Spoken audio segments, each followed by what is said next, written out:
అందరికీ నమస్కారం. ఆంధ్రప్రదేశ్ రాష్ట్రంలో 90% మంది వ్యవసాయాన్ని కౌలు రైతులే చేస్తున్నారు. కానీ కౌలు రైతుల గురించి ప్రభుత్వాలు ఆలోచన చేసినటువంటి పరిస్థితి లేదు. అందులో గత 5 సంవత్సరాలు కౌలు రైతులకి ఎటువంటి పరిహారం కూడా అందించినటువంటి పరిస్థితి లేదు. కౌలు రైతుల గురించి 1956లోనే ఒక చట్టాన్ని తీసుకొచ్చారు. ఆ చట్టంలో కొన్ని రైతులకి అనుకూలంగా ఉండటం వల్ల ఆ రోజు కౌలు రైతులకి న్యాయం జరగలేదు. మళ్ళీ 2011లో ఒక బ్రహ్మాండమైనటువంటి చట్టాన్ని రాష్ట్రంలో తీసుకొచ్చారు. ఆ చట్టం 2011లో వచ్చినప్పటికి కూడా 2016 వరకు ఆ చట్టాన్ని అప్పుడున్నటువంటి ప్రభుత్వాలు అమలు చేయలేదు. 2016లో చట్టాన్ని అమలు చేసి కౌలు రైతులకి కార్డులు ఇచ్చి కౌలు రైతులకి గ్రూపులు పెట్టి 40% వరకు బ్యాంకు నుంచి రుణాలు కానీ వారికి సహాయం కానీ అందించే కార్యక్రమం చేశాం. అదే చట్టాన్ని కంటిన్యూ చేస్తే ఈసరికే 60-70% మంది కౌలు రైతులకి న్యాయం జరిగి ఉండేది. దురదృష్టవశాత్తు 2019లో ప్రభుత్వం మారిన తర్వాత 2011 చట్టాన్ని పూర్తిగా రద్దు చేసి మళ్ళీ 2019 కౌలు రైతుల చట్టం అని చెప్పి ఒక చట్టాన్ని తీసుకొచ్చారు. ఆ చట్టంలో ఒక దుర్మార్గమైనటువంటి క్లాజ్ పెట్టడం వల్ల రైతు సంతకం పెడితే తప్ప కౌలు రైతులకి కార్డు ఇచ్చే పరిస్థితి లేదు. దానివల్ల ఎంటైర్ రైతులు భయాందోళన చెంది సంతకం పెడితే నా భూమికి ఏమైనా నష్టం వస్తుందని చెప్పి 45% కౌలు రైతులకి న్యాయం జరిగినటువంటి పరిస్థితి నుంచి మళ్ళీ 1-2%కి పడిపోయింది. గత 5 సంవత్సరాలు ఎవరికి కార్డులు ఇవ్వలేదు, ఎక్కడ బ్యాంకు నుంచి రుణాలు ఇచ్చిన పరిస్థితి లేదు. దీనివల్ల కౌలు రైతులు విపత్తులు వచ్చేటప్పుడు నష్టపోయేటప్పుడు పూర్తిగా పరిహారం అందక చాలా ఇబ్బందులు పడినటువంటి పరిస్థితిని చూసి మళ్ళీ మొన్న ప్రభుత్వం వచ్చిన తర్వాత ఒక పగడ్బందీ కౌలు రైతుల చట్టాన్ని తీసుకురావాలని చెప్పి నిర్ణయించాము. చట్టాన్ని రూపొందించాం. గతంలో క్యాబినెట్లో పెట్టడానికి తీసుకెళ్ళాం. నాకు కూడా ఎంత వేరం చట్టం తెచ్చి కౌలు రైతులకి న్యాయం చేద్దామనే తాపత్రయంతో ఉన్నాను తప్ప ఈ ఆలోచన రాలేదు. ముఖ్యమంత్రి గారు చట్టం చాలా మంచిది, దీనివల్ల కౌలు రైతులకి న్యాయం జరుగుతుంది, భూమికి రైతుకి చాలా అవినాభావ సంబంధం ఉంటుంది, ఇదేదో మనమే క్యాబినెట్లో కూర్చొని చట్టం పాస్ చేయడం కంటే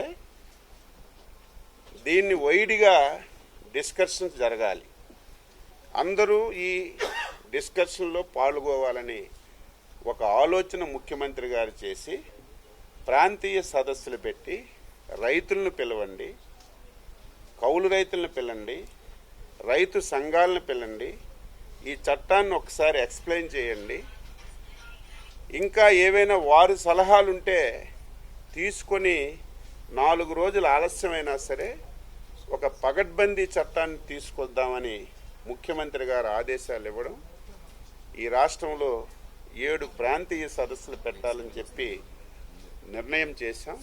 అందులో మొదటి సదస్సు గుంటూరులో ఈరోజు పెట్టాం. మేము చెప్పినటువంటి చట్టం ప్రతి ఒక్కరూ అందరూ కూడా హర్షించారు. ది బెస్ట్ చట్టం ఇది.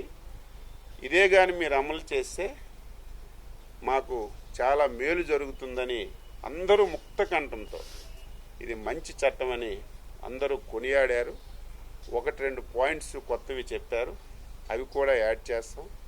మిగతా ప్రాంతాల్లో కూడా ఈ సదస్సులు పెట్టి అందరి అభిప్రాయాలు తీసుకొని ఒక మంచి కౌలుదారుల చట్టాన్ని ఈ రాష్ట్రంలో తీసుకొస్తామని చెప్పి ఈ సందర్భంగా తెలియజేస్తున్నాను.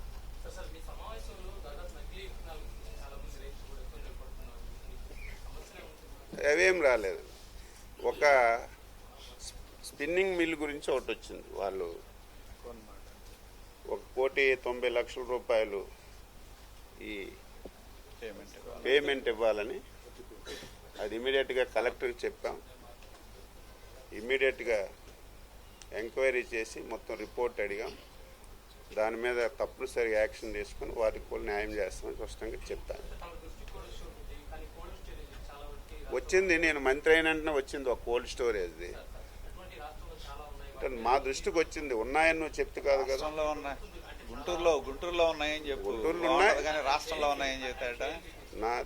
నాకు వచ్చిన వెంటనే నేను వెంటనే మార్కెట్ ఫెడ్ ఆఫీస్కి నేనే వెళ్ళాను. మా కమిషనర్ గారు అందరం కూర్చొని సెటిల్ చేసాం. కొంత టైం ఇచ్చారు, అవి క్లియర్ అయిందని నేను అనుకుంటున్నాను. కంపల్సరీగా ఎక్కడున్నా మాకు చెప్పండి, కంపల్సరీగా మేము యాక్షన్ తీసుకుంటాం.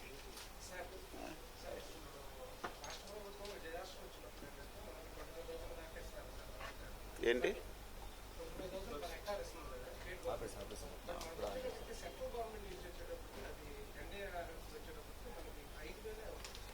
మేమండి నష్టపోతున్నాం. ఇప్పుడు అదే మొన్న కేంద్ర మంత్రి వచ్చేటప్పుడు నేను స్పష్టంగా నేను కానీ మా ఆఫీసులు కానీ చెప్పాం, ఇది ఏదైతే ఈ కౌలు చట్టం ఇది స్టేట్ గవర్నమెంట్కి సంబంధించింది. కేంద్ర ప్రభుత్వం ఎవరైతే రైతులు ఉన్నారో డైరెక్ట్గా రైతుల అకౌంట్లో వేసేస్తున్నారు. ఎట్టి పరిస్థితుల్లో మీరు కూడా ఈ విధానాన్ని ఎట్టి పరిస్థితుల్లో మార్చాలి. మీ మొత్తం డేటా అంతా మీకు ఇస్తాం. ఇక్కడ ఎవరు కౌలు రైతులు, ఎవరు ఒరిజినల్ రైతులు అనేది ఇస్తాం.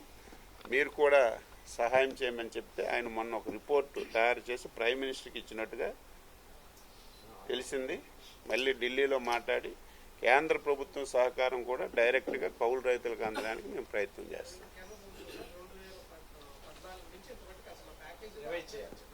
రివైజ్ చేయాలి, అది ఉంది, రివైజ్ చేయాలి. మేము అది కూడా మొన్ననే ఐడెంటిఫై చేస్తాం. ఈసారి మళ్ళీ రిప్రజెంట్ చేస్తాం. ఇప్పుడు మీద ఉంది. ఇప్పుడు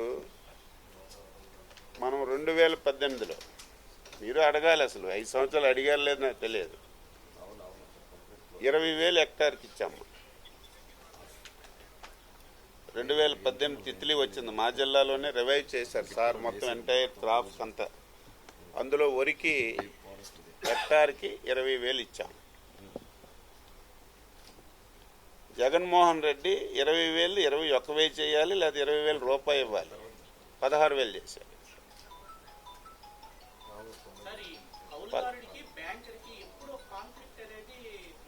16,000 చేశాడు, జస్ట్ ఇది అయిపోతుంది. మళ్ళీ మేము మొన్నను 25,000 చేశాం. ఇప్పుడు నువ్వు చెప్పింది కూడా నేను ఐడెంటిఫై చేశాను.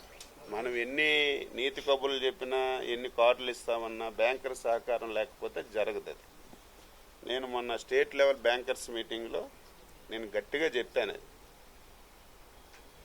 ఏవైతే కౌలు రైతులకి మేము కార్డ్స్ ఇస్తామో 100% మీరు లోన్లు ఇవ్వాలి.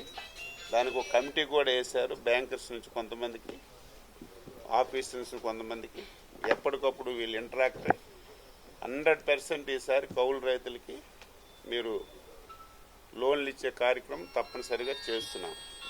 లోన్లే కాదు, ప్రభుత్వం నుంచి పరిహారం కూడా. మీరు మనం చూసారు, ఫస్ట్ టైం దేశ చరిత్రలో ఎప్పుడూ లేదు, ఫస్ట్ టైం కౌలు రైతులకి నేరుగా నష్టపరిహారం ఇచ్చాం. అది 60% ఇచ్చామా, 70% ఇచ్చామా, కొంతమందికి అందిందో అందలేదని కాదు, ఒక ప్రయత్నం చేసి ఫస్ట్ టైం కౌలు రైతులకి నేరుగా పరిహారం ఇచ్చినటువంటి ప్రభుత్వం ఎన్డీఏ ప్రభుత్వం. ఇది ప్రతి ఒక్కరూ చెప్పుకుంటున్నారు. Thank you.